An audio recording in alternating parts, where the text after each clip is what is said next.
আজকে এনসিপি দোষ দিচ্ছে ছাত্রদল বা যুবদলের উপরে, তো এই ব্যাপারে আপনি কি বলবেন ভাই? আসলে বিষয় হচ্ছে আপনারা দীর্ঘদিন ধরে দেখছেন নাসিরউদ্দিন পাটোয়ারি সারা বাংলাদেশে মব সৃষ্টি করেছে।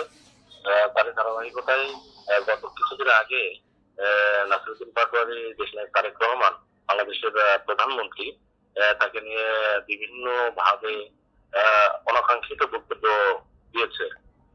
আমরা আজ শুক্রবার জুম্মার নামাজের পর নাসিরউদ্দিন পাটোয়ারি হরকাতুল জিহাদের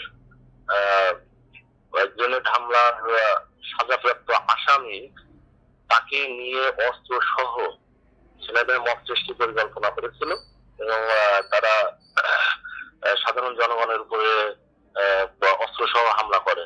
তখন আমরা তাকে প্রতিহত করি, তার বিরুদ্ধে আমরা একটি বিক্ষোভ মিছিল করি। ছাত্রদলের কোনো নেতাকর্মীর উপরে যদি মামলা দায়ের হয়, সেই ক্ষেত্রে আপনাদের অবস্থানটা কি থাকবে?